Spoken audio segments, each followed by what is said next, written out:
Hello, I'm Michael Pierce, and this is The Human Condition. Our topic today is adrenal stress and how stress impacts your body. This one is more about the body than the mind. Other times I talk about the brain, but this one I want to talk about what it does to your body and to your organs. Chronic stress is a big deal. It happens to people and it affects them from work stress, it comes from food stress, it comes from chemical stress, environmental stress. Anything from not enough sunlight to too much blue light to job stress from family, kids, work, bosses, traffic. And what ends up happening to people is they get problems with nearly every organ system.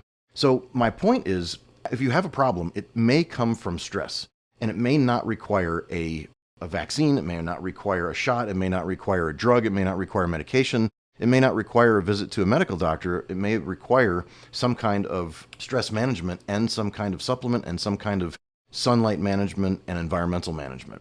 That means reducing EMFs. That means reducing blue lights and reducing exposure to airborne chemicals like exhaust. So let's just go over some of these things that can happen to you.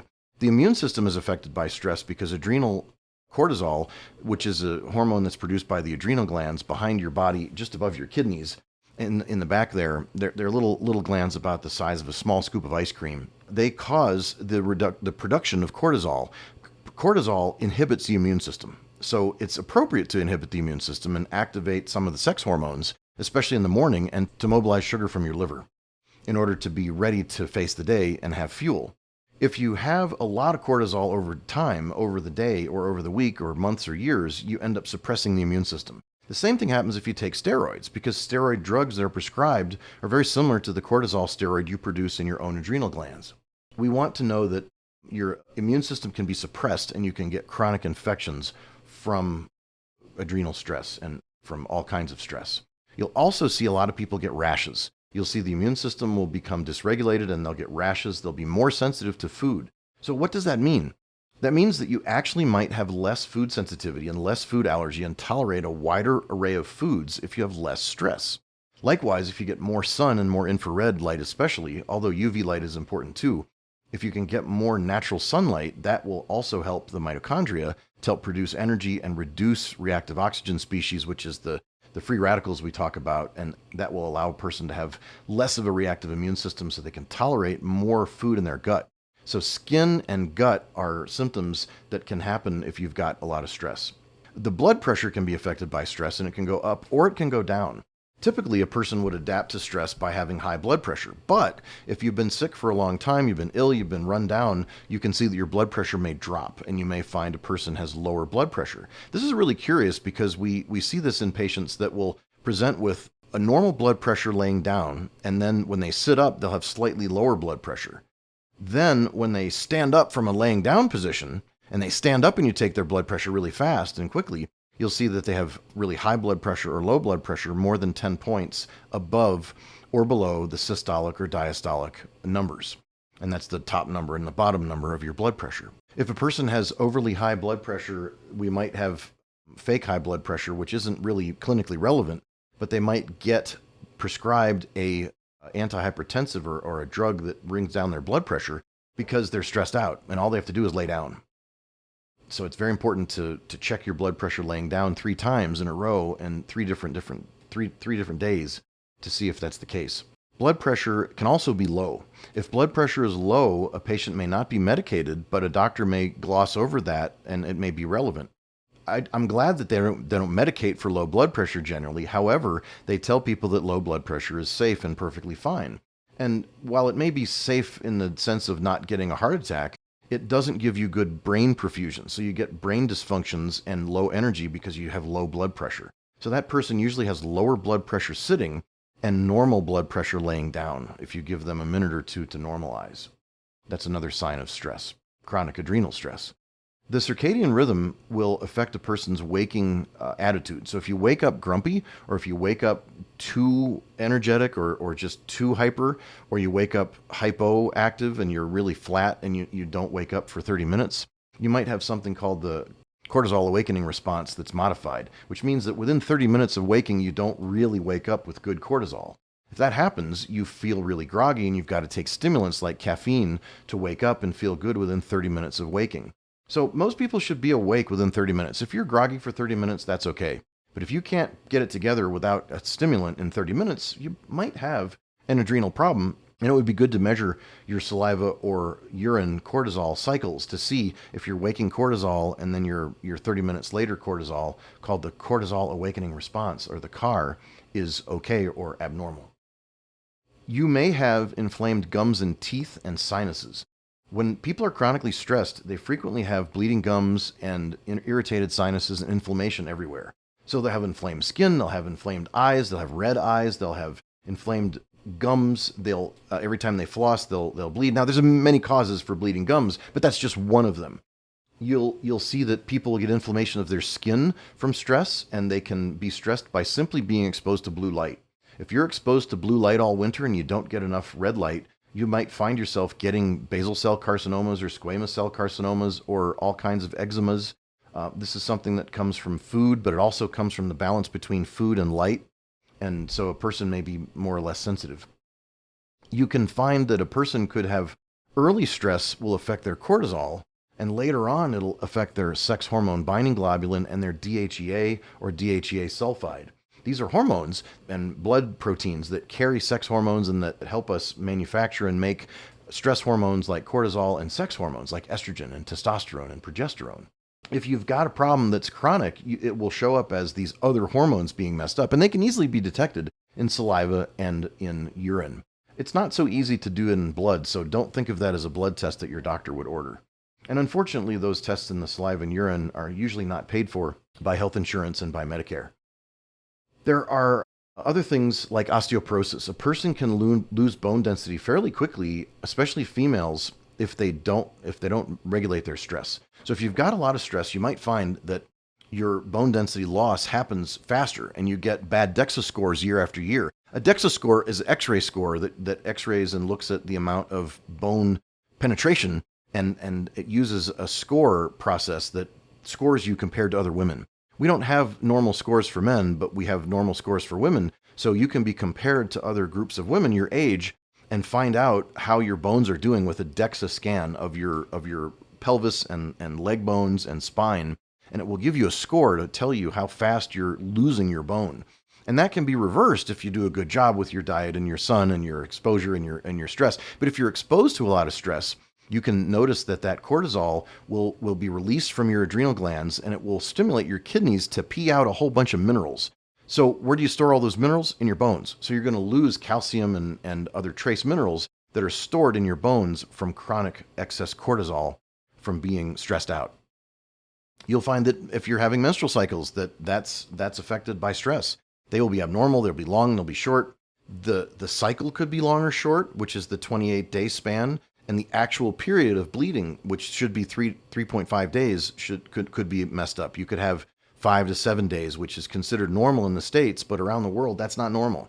If a patient tells me that they have 7 days period of bleeding, I'll say that's not typical. We want 3.5 to 4 days. We don't want 5 to 7 days. That's an abnormal period. It doesn't mean you have a disease. It just means that things aren't right, and we need to get back to normal function. Again, I'm not your doctor, but I am a doctor, and I'm telling you what I've seen in my practice, but I can't tell you what to do medically. There are other things like warts, viruses, and STDs that can really flare up. If a person has a sexually transmitted disease like a herpes virus, those can really flare if a person's stressed out, and they can be calmed if a person's not stressed out. There are many patients who have overcome STDs naturally. It's debatable whether they can truly overcome them completely, and I think the science needs to be done to look at the immune system and try to figure out if we can actually get rid of various infections.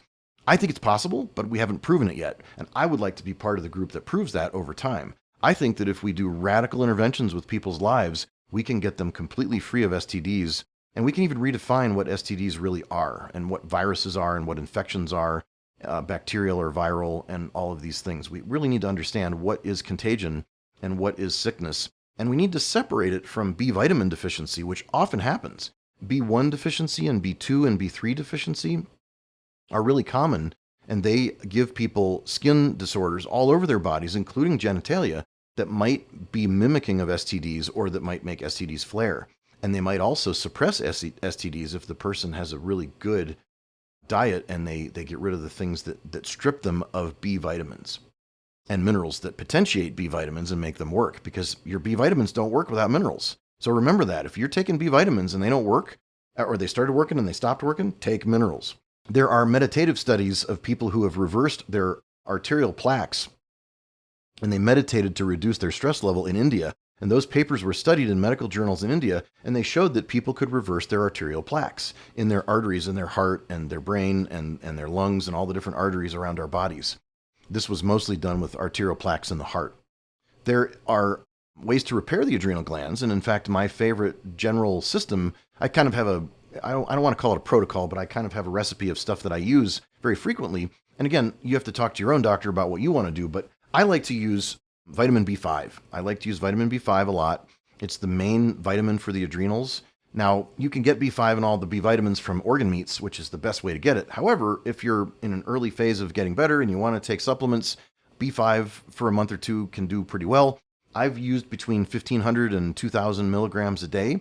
With or without food, B5 is not a stimulating B vitamin. It doesn't make people stay awake like B12 and folate does.